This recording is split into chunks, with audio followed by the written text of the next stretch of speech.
they explain it as if they are doing it. Such a person, with his great learning, he says that this universe came into being with a big bang, billions of years ago. Because he is watching the universe and he is noticing that these heavenly bodies are receding from a central place somewhere, is all going out in all directions, moving away, away, away.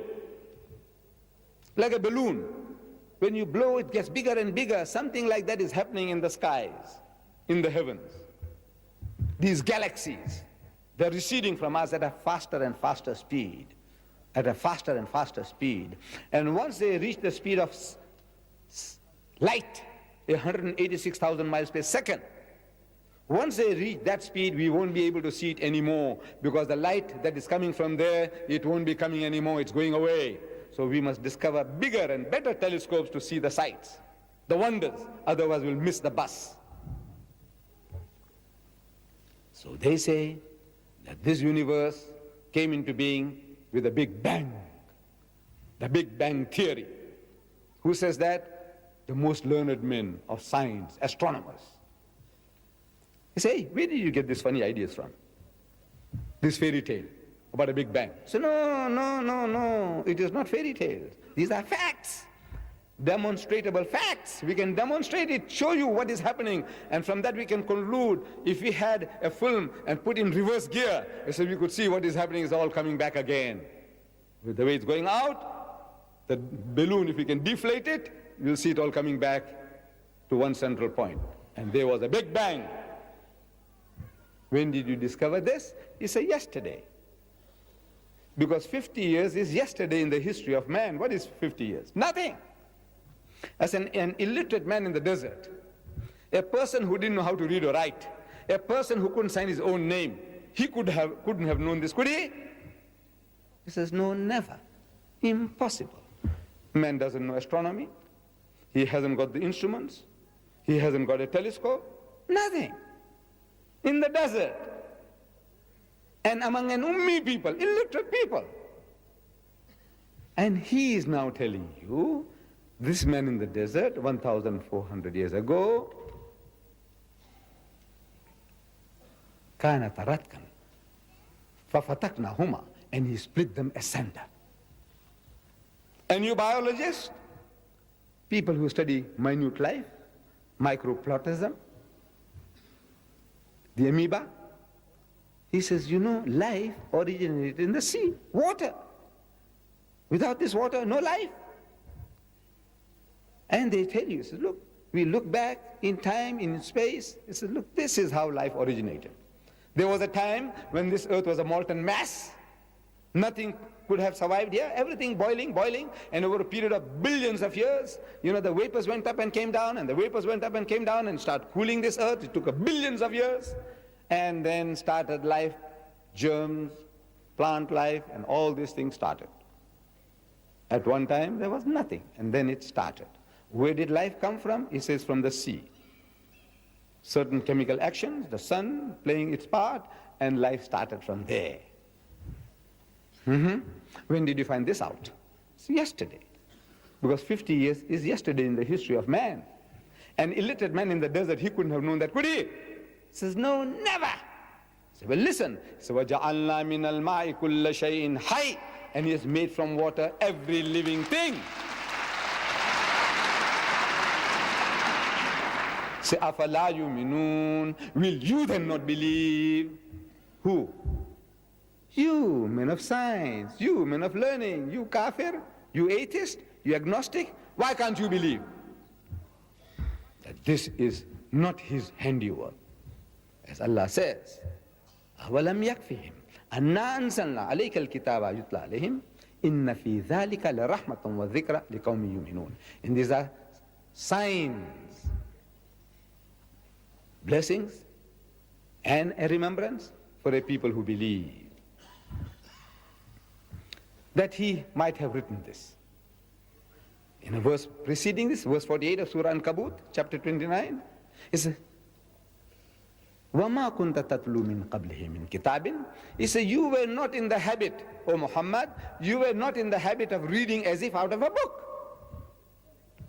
وَلَا تَخُطُّهُ بِيَمِينِكَ, nor were you able to transcribe it with your right hand. إِذَا الْأَرْطَابَ الْمُبْتِلُونَ. In that case, these talkers of vanity, these babblers in the marketplaces, they might have had some reason to doubt. Muhammad was a learned man. He says, you see, he was in a certain university, and now he's telling you these things, his theories. Yes, they might have some reason to doubt if he had been through that schooling, if the Arabs had some knowledge or understanding of science, learning, nothing. Allah shows you that he sends you an ummi prophet to an ummi people. Amazing. He chooses a nation steeped in ignorance, the whole of Arabia. There were no more than half a dozen people that could read or write in the whole of Arabia. The nation is ummi to the core, and he chooses an ummi prophet. You know why? To prove to you that this is my work. I am doing it.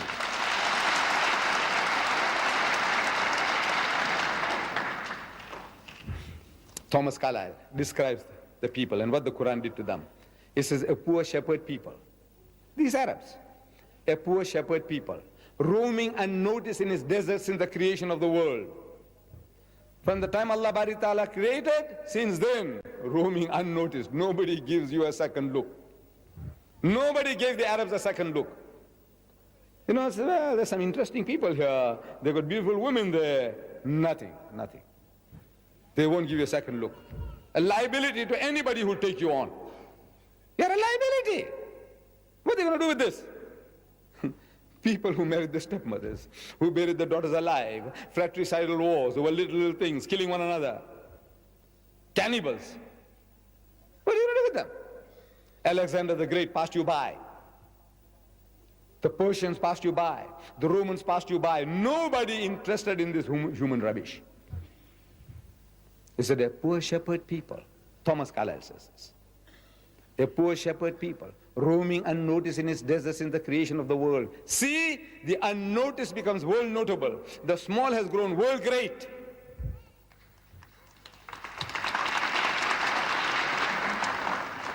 Within 1 century afterwards, Arabia is at Granada on this hand and at Delhi on that. Glancing in valor and splendor and the light of genius, Arabia shines over a great section of the world. He says, belief is great, life-giving. The history of a nation becomes fruitful, soul-elevating, great, so soon as it believes. Is it not? As if a spark had fallen, one spark, on a world of what seemed black unnoticeable sand. But lo, the sand proves explosive powder, blazes heaven high from Delhi to Granada. What did it? This book of God. That shepherds and camel drivers, one of our cousins, a Jew, writing a book on medicine, he's having a dig at his Arab cousins. The Jew, he's writing about medicine, but he's having his own. He's having a dig at us. You know what he says? He says, goat herds and camel drivers sitting on the throne of the Caesars. This is what these Arabs, goat herds and camel drivers sitting on the throne of the Caesars. This is Allah's work. You see, not you. You couldn't have done it. Allah is showing you. He said, look, this is what I can do. He's having a dig. But I said, there can't be a greater tribute than that. That from that, goat herds and camel drivers, Allah made you supreme, made you to rule half the known world. This is His book. This is what it did. And it can do the same once more again. It's a book, a miracle of miracles. Another example, in Surah Yasin, chapter 36, verse 36. Allah describes about sexes in the vegetable kingdom, in the animal kingdom, and of things that we don't know, which are all recent discoveries. He says, Subhanalladhi khalaq al-azwaja kullaha. He says, glory be to Him who has created mates of everything, mimma tumbitul ardu, of that which the earth produces, the vegetable kingdom, wa min anfusikum, and from among yourselves, the animal kingdom, and wa mimma la ya'lamun, and of things that you don't know. mates of everything. It's a recent discovery that even plants, flowers have sexes. There are some flowers that have male and female in itself. There are other plants and trees, they are separate sexes, like the date palm. The male tree is different from the female tree. I'm sure you Arabs know that. See, we didn't know that. Mankind didn't know that. In the time of the Prophet, they didn't know that. Our Nabi Kareem sallallahu alaihi wasallam in Medina, he saw some Arabs, some of his children, the Arabs, little children, they were taking some flowers from the male tree and they were hitting on the female plant. So our Nabi asked them, asked the people, he said, why are they doing that? He said, we don't know. He said, no, he said, we saw our fathers doing it. Now this was the pet explanation for all the superstitions. They're worshipping idols and images. So why? So we found our fathers doing that. When you do such and such a thing, and horrible things, he said, why? He said, we saw our fathers doing that. So Allah says, even if your fathers were ignorant fools, so now it seems like superstition. You're taking one plant and beating onto the other plant. It looks like superstition. So he says, stop it. See, the same type of argument which you use for your idols, your idol worship, now using for this. Stop it. And so they stopped it. And there was a crop failure that year in Medina. Very meager crop. So they came complaining to him. He said, oh Muhammad, look what you told us to do, and look as a result. Look at our dates. So when Nabi Kareem sallallahu alaihi wasallam, he said, look, you carry on with your beating of the plant. He didn't know, I don't know whether he knew, that this is a male plant and this is a female plant. They, Arabs, somehow they discovered by accident that sometimes when our children did that and that tree bear fruit in abundance. So he said, it is very good. So very good. They started doing it, keeping it going. Now they discovered, says, no, if you don't do that, because they didn't know about pollination, that the insects and the bees and the wind was doing the job, but it's not as good as you doing it physically, bringing them together, because the male plant can't come and walk and meet the female plant. Same thing in the pawpaws. It's a papaya, pawpaws, beautiful fruit. You see, I planted, I love this fruit. I ate one day and very tasty, so I took the seeds and I threw in my garden. And two pawpaw trees, they started, papaya, started growing. I don't know what you call it. Pawpaws. Is it understood? Papayas. We say papaya. They started growing. And in time they bore fruit, delicious fruit, very tasty. So I took the seed and I planted again. Nothing. And I keep on planting the seeds, nothing is happening. Then I dried them up in ashes and planted, nothing happens. Then different ways of treating the seed. I tried and tried and tried, nothing happens. And I can't understand. Why? What's happened? When I threw the thing first and it grew, and now nothing is growing out of these seeds. The seeds look perfect. And it took me a long time to discover what when Allah says, Subhanallazi khalaqal azwaja kullaha mimma tumbitul ardu, of the vegetable kingdom. Then I found that the pawpaw trees, this papaya, there is a male tree and a female tree, like in the dates. The female tree has big flowers growing around the trunk. The male tree has a small stalks, and at the end of it are small flowers. The bees and the wind does the job of pollination. If there is a male tree around, it will be fertile. If there's no male tree, you can have 100 female trees, you'll get the fruit. But the seeds are all useless, worthless.